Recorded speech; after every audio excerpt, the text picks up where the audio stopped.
What if I told you there is a simple position, one that takes no equipment, no gym membership, no special training, that could reveal hidden weaknesses in your muscles, your balance, even your brain, all in just 60 seconds? And here is the truly fascinating part. Most people over 60 cannot hold this position for even 30 seconds without losing their balance. But those who can, research shows they tend to live longer, stay independent longer, and have sharper minds well into their 80s and 90s. I am Dr. Helen Brooks, and I have spent over 2 decades as a rehabilitation medicine specialist, working with thousands of patients who came to me after falls, after strokes, after their bodies started betraying them in ways they never expected. And time after time, I have seen how one simple test, one position held for just 1 minute, can predict so much about a person's health trajectory. Today, I am going to show you exactly what this position is, what happens inside your body when you attempt it, and why your ability or inability to hold it might be the most important health indicator you have never heard of. Before we dive in, if you have not subscribed to this channel yet, I recommend pressing that button and activating the notification bell so you never miss another health tip made especially for you. And if you find this video helpful, please leave your suggestions and questions in the comments. I read every single one, and it helps me create more videos to help more people just like you. Now, let me tell you about the position I am talking about. It is called the single leg stance, and it is exactly what it sounds like. You simply stand on one leg with your other foot lifted off the ground, and you try to hold that position for 60 seconds. Sounds simple, right? Almost too simple to matter? That is exactly what Margaret thought. Margaret was a 72-year-old retired teacher who prided herself on her independence. She lived alone, drove herself everywhere, tended her garden, and never missed her weekly bridge games with friends.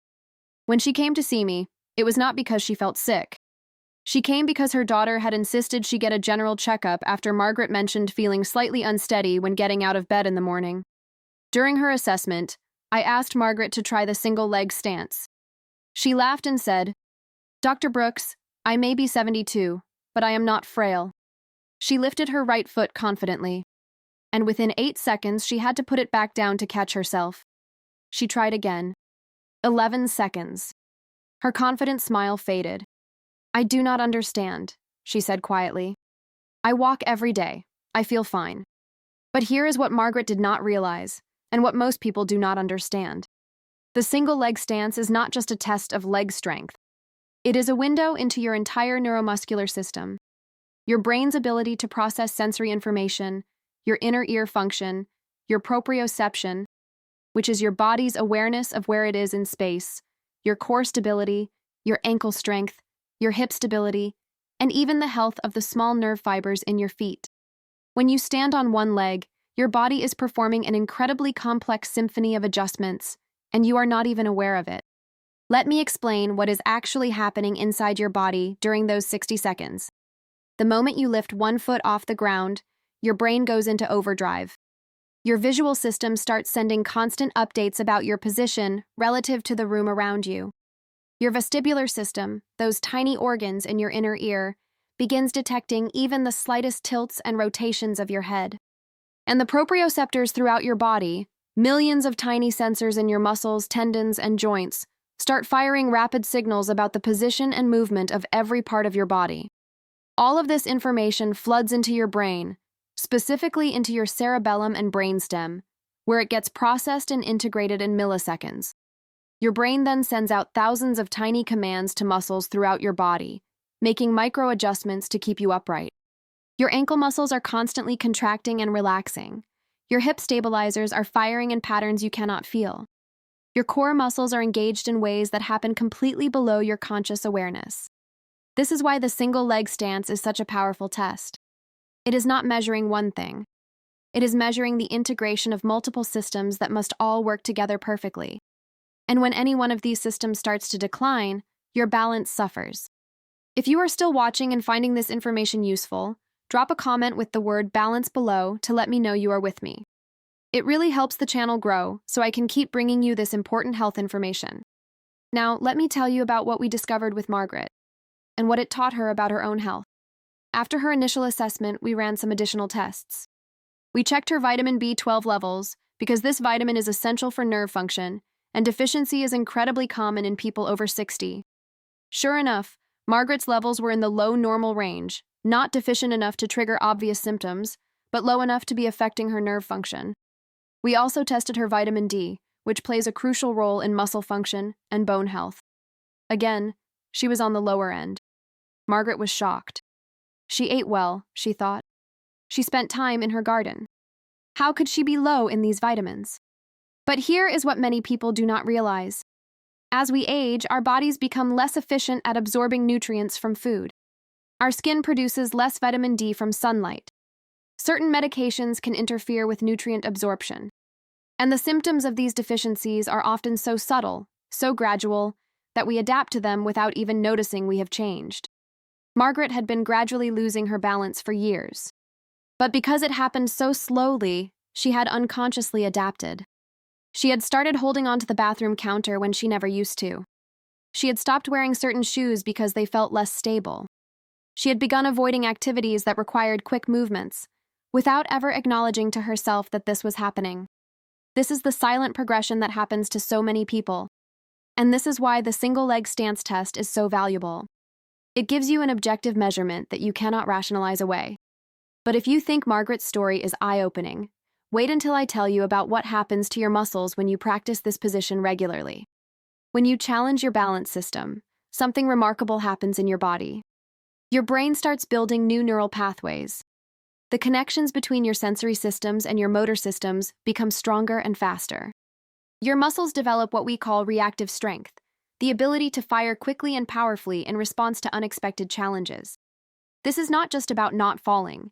This is about maintaining the kind of functional fitness that allows you to live independently, to react quickly if you trip on a curb, to catch yourself if you slip on a wet floor, to play with your grandchildren without fear of injury. Let me tell you about another patient of mine, a gentleman named Robert. Robert was 78 years old, a former engineer who approached everything in life with a methodical, analytical mind. When he first came to see me, he could hold the single-leg stance for only about 15 seconds on his right leg and barely 12 seconds on his left. Robert was frustrated. He had always been active.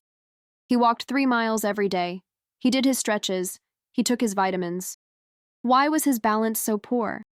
I explained to Robert that walking, while excellent for cardiovascular health, does not adequately challenge the balance system.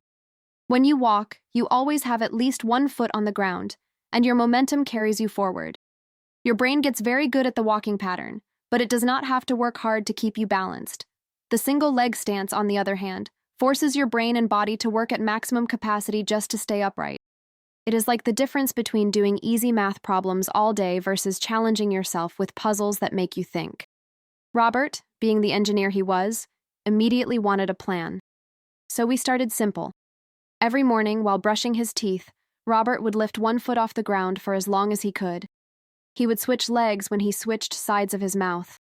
It was not fancy, it was not complicated, but it was consistent.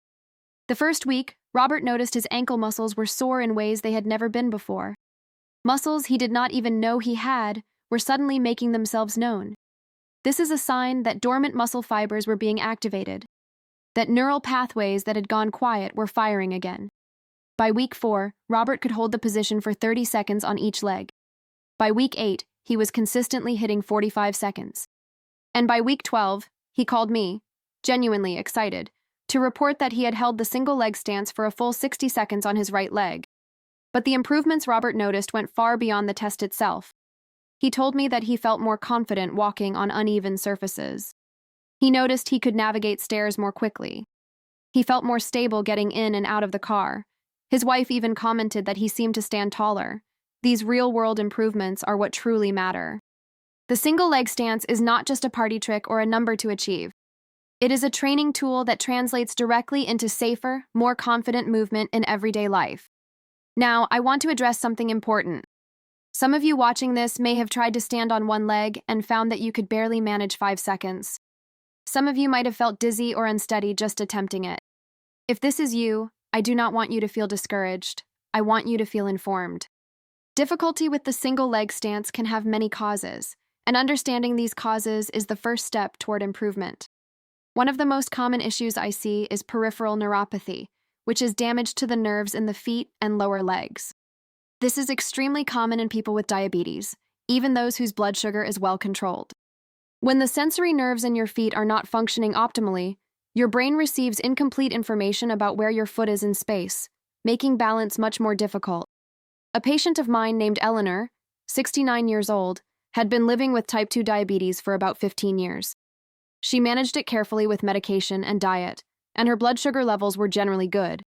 But when she tried the single leg stance, she could not hold it for more than 3 seconds. She was devastated. What Eleanor did not realize was that even with good blood sugar control, years of diabetes can cause subtle nerve damage. The good news is that this does not mean improvement is impossible. We worked with Eleanor on a modified balance training program, starting with simply shifting her weight from one foot to the other while holding onto a stable surface. We focused on exercises that stimulate the nerves in her feet, like walking on different textures and using her toes to pick up small objects. Over several months, Eleanor improved her single leg stance time to 18 seconds. Was it 60 seconds? No. But it represented a massive improvement in her functional balance, and she reported feeling much more confident in her daily activities. If you are still with me at this point in the video, please hit that like button. It takes just a second and helps this video reach more people who need this information. Another common cause of balance problems that many people overlook is inner ear dysfunction. Your vestibular system, those tiny organs in your inner ear, plays a crucial role in maintaining balance. As we age, the hair cells in our inner ear can degenerate, reducing the quality of the balance signals being sent to the brain. I had a patient, a 74-year-old woman named Patricia, who came to me complaining of general unsteadiness. She had seen several doctors who could not find anything wrong. Her blood tests were normal. Her blood pressure was fine. She did not have diabetes. By all standard measures, she was healthy. But when I tested her vestibular function, we discovered significant asymmetry between her two ears. Her right ear was sending much weaker signals than her left. This is called vestibular hypofunction, and it is surprisingly common in people over 60. Patricia had compensated for this without knowing it. She had started turning her whole body when she wanted to look to the right, instead of just turning her head. She avoided looking up at high shelves. She had stopped reading while walking, even though she used to do this all the time. Once we identified the problem, we could address it. Patricia began a vestibular rehabilitation program, doing specific exercises designed to challenge and strengthen her balance system. These exercises literally help your brain recalibrate and learn to use the signals it is receiving more effectively. Within 3 months, Patricia's single leg stance time improved from 7 seconds to 28 seconds. More importantly, she told me she felt like herself again. She could look around freely without feeling off balance. She could walk through crowded spaces without anxiety. She felt reconnected to her body in a way she had not felt in years. Now, let me discuss what happens inside your brain when you regularly practice balance exercises like the single leg stance. This is where things get really exciting from a scientific perspective. Your brain is not a static organ. It has a property called neuroplasticity, which means it can change and adapt throughout your entire life. When you challenge your balance system, you are essentially sending your brain the message that these connections are important, that they need to be maintained and strengthened. Studies have shown that consistent balance training can actually increase the volume of certain brain regions, particularly those involved in spatial navigation and motor control. This is not just about preventing falls. This is about maintaining cognitive function, keeping your brain active and engaged, preserving the neural networks that keep you sharp and capable. I think about a patient of mine named Walter, an 81-year-old gentleman who had been a crossword puzzle enthusiast his whole life. He was intellectually sharp, quick with words, but his physical abilities had declined significantly. He walked with a cane. He rarely left his apartment. He had accepted that physical decline was just part of aging. When I suggested that balance exercises might help not just his body, but also his mind, Walter was skeptical. "Dr. Brooks," he said, "my brain is fine. It is my body that is the problem." But I explained to Walter that the brain and body are not separate systems. They are intimately connected. When we challenge our bodies, we challenge our brains. When we let our bodies decline, our brains often follow. Walter agreed to try. We started with seated exercises, then progressed to standing with support, then eventually to unsupported standing, and finally to single leg balance work. It was a slow progression, taking many months. What Walter noticed first was not better balance. It was that he felt more alert in the mornings. He told me his crossword times had improved. He found himself remembering names more easily. His daughter commented that he seemed more engaged in conversations. Now, I cannot prove that his balance training caused these cognitive improvements. There could be many factors involved. But what I can say is that this pattern is something I see consistently in my practice. Patients who commit to challenging their physical abilities often report cognitive benefits as well. Let me now talk about the practical aspects of doing the single leg stance test and training safely. First, and most importantly, safety must come first. Before you try this, make sure you are near something stable you can grab onto if you lose your balance. A sturdy chair, a countertop, a wall. Do not attempt this on a slippery surface. Do not attempt this if you are feeling dizzy or unwell. And if you have any health conditions that affect your balance, please discuss this with your healthcare provider before beginning any new exercise routine. To perform the test, stand near your support surface with your feet hip-width apart. Look straight ahead at a fixed point, not down at your feet. Slowly lift one foot off the ground, bringing your knee up until your thigh is roughly parallel to the floor or as high as is comfortable for you. Start your timer the moment your foot leaves the ground. Stop the timer when your raised foot touches the ground or touches your standing leg. When you move your standing foot, or when you grab onto something for support. Record your time for each leg. Most people find they are slightly better on one side than the other, and this is normal. A difference of 5 to 10 seconds between legs is common. A larger difference might be worth mentioning to your healthcare provider. Now, what do your results mean? Let me give you some general guidelines, keeping in mind that individual circumstances vary widely. For adults in their 60s, being able to hold the position for at least 30 seconds is generally considered good. For adults in their 70s, 20 seconds or more is reasonable. For adults in their 80s and beyond, being able to hold the position at all is valuable, and any time above 10 seconds is positive. But I want to emphasize that these are just general guidelines. What matters most is not how you compare to others, but how you change over time. If you can hold the position for only 10 seconds today, but work up to 20 seconds over the next 3 months, that is a significant improvement in your functional balance, regardless of what the averages say. If you have tried the single leg stance and want to share your results, put your time in the comments. I love hearing from you, and it helps create a community of people supporting each other on their health journeys.